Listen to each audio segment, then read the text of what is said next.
continuando falar sobre a sociedade feudal. Então, por fim, a gente tem os camponeses, que eram os responsáveis por trabalhar. Então, a relação que mediava eles e os nobres, a principal era a servidão, é diferente da escravidão. Então, eles não eram uma posse do senhor feudal, mas eles ficavam presos à terra, né? Eles não podiam simplesmente sair do feudo e tentar uma vida em outro lugar, porque eles também tinham uma relação de fidelidade. E eles não tinham o direito de possuir terras, tá? E aí eles que sustentavam toda a sociedade feudal. Aqui a gente tem, né, nesse quadrinho, mostrando essa relação de servidão. Então, eles ficavam presos à terra. O senhor feudal permitia que eles vivessem ali dentro do feudo, né, nas terras dele. Só que, em contrapartida, eles tinham que...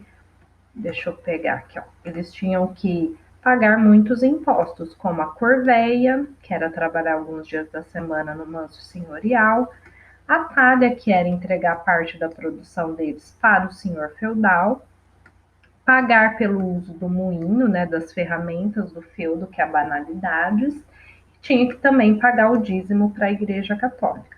Então, em todo o feudo tinha uma Igreja Católica também, tinha a Igreja Católica fazendo, né, estabelecendo essa relação de poder que ela tinha dentro da Idade Média. E aí, por fim, para a gente pensar essa relação social, a gente tem um documento aqui do período da Idade Média. Tá? Então, nesse documento fala o seguinte: o domínio da fé é uno, mas há um triplo estatuto na ordem, que seriam as 3 ordens sociais. A lei humana impõe 2 condições. O nobre e o servo não estão submetidos ao mesmo regime. Os guerreiros são protetores da igreja. Eles defendem os poderosos e os fracos. Protegem todo mundo, inclusive a si próprios. Os servos, por sua vez, têm outra condição. Esta raça de infelizes não tem nada sem sofrimento. Fornecer a todos alimentos e vestimenta. Eis a função do servo. Ou seja, o que está falando aqui? Que o servo, para conseguir alguma coisa, né, um lugar no reino de Deus, ele precisava sofrer. Era fazer parte da vida deles. A casa de Deus, que parece una, é, portanto, tripla. Uns rezam, outros combatem e outros trabalham. Certo? Então, dentro da Igreja Católica, eles defendiam essa divisão social. Era como se fosse aí a Pai, Filho e Espírito Santo. Então, parece que essa sociedade conseguisse progredir dentro da religião, ela precisava ser dessa forma.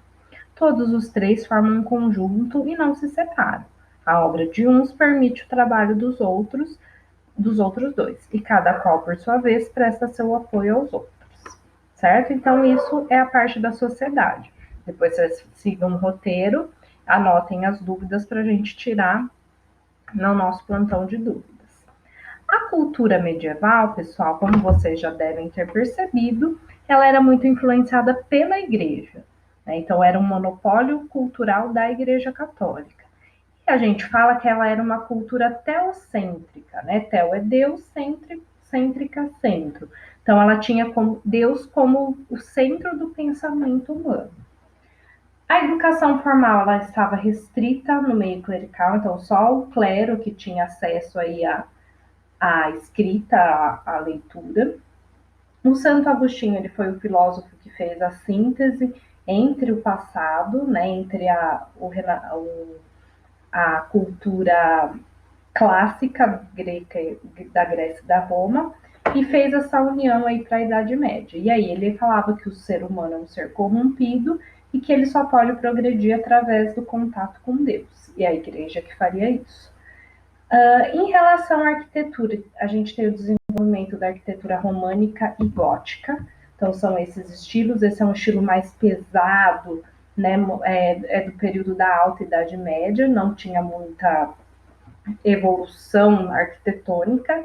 E o gótico ele já é um estilo mais leve, né? Que busca chegar no céu mais alto, certo? Aí já é do período da Baixa Idade Média. E a gente tem as iluminuras, tá? Então, as iluminuras,